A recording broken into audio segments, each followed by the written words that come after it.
అసలు అవి ఐటీ కంపెనీలే కావు, పక్కా రియల్ ఎస్టేట్ సంస్థలు. ఎంత ఖరీదైనా సరే భూములు కొనుగోలు చేసి వాణిజ్య సముదాయాలు నిర్మించి విక్రయించటం లేదా లీజుకు ఇవ్వడం ద్వారా భారీగా సొమ్ము చేసుకుంటాయి.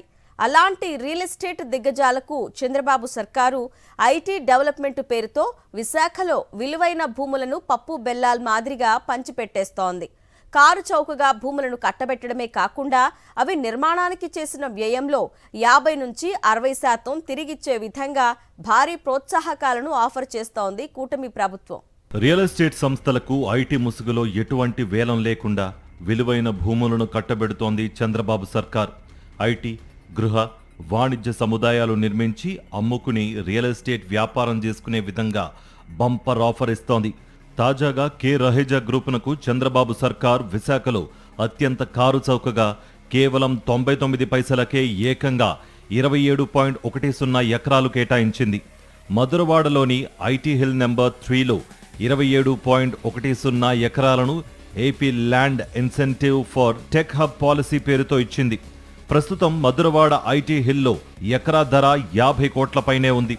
ఈ లెక్కన సుమారు 1375 కోట్ల విలువైన భూమిని కేవలం 99 పైసలకే కట్టబెట్టింది. అంతేకాదు రహేజాకు కేటాయించిన 27.10 ఎకరాల్లో 45% భూమిని ఐటీ కాకుండా ఇతర కార్యకలాపాలకు వినియోగించుకునేందుకు అనుమతినిచ్చింది. వీటికి అదనంగా 91.2 కోట్ల రూపాయలతో రహదారులు, నీరు, విద్యుత్ లాంటి మౌలిక వసతులు కూడా కల్పిస్తామంటూ హామీ ఇచ్చింది. మొత్తం 2172.26 కోట్ల రూపాయలతో నిర్మించనున్న ఐటీ క్యాంపస్ల ద్వారా 15,000 మందికి ఉపాధి లభిస్తుందని చెబుతున్నా ఆ ఉద్యోగాలేమీ రహేజా గ్రూప్ సొంతంగా ఇవ్వదు. అది అభివృద్ధి చేసిన ఐటీ బిల్డింగ్లో ఏర్పాటయ్యే ఐటీ కంపెనీలే ఆ ఉద్యోగాలను కల్పించాల్సి ఉంటుంది. ఈ నేపథ్యంలో ఉద్యోగాలు ఐటీ కంపెనీలు కల్పిస్తుంటే ఆ పేరు పెట్టుబడి మొత్తంలో 60 నుంచి 70% ప్రోత్సాహకాల రూపంలో దోచిపెడుతుండడంపై అధికారులు విస్మయం వ్యక్తం చేస్తున్నారు. ఇదొక్కటే కాదు, తెలుగు రాష్ట్రాలకు చెందిన Kapil chit funds, BVM energy, బెంగళూరుకు చెందిన Satva developers, ANSR, Phenom people తదితర కంపెనీలకు కారు చౌకగా భూములు ఇచ్చేస్తోంది.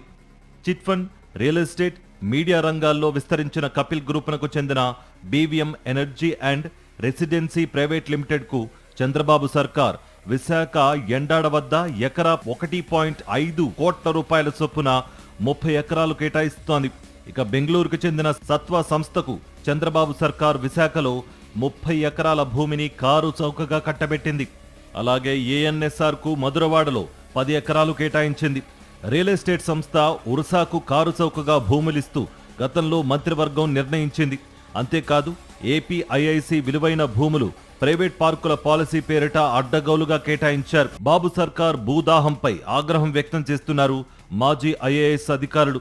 మరోవైపు భవనాలు నిర్మించి కోట్లలో అద్దెలు ముక్కుపిండి వసూలు చేసే రియల్ ఎస్టేట్ సంస్థలకు ప్రభుత్వం ఇలా కారు చౌకగా భూములు పందేరం చేయడం వెనుక ప్రభుత్వంలోని కీలక నేత చక్రం తిప్పుతున్నట్లుగా పేర్కొంటున్నారు.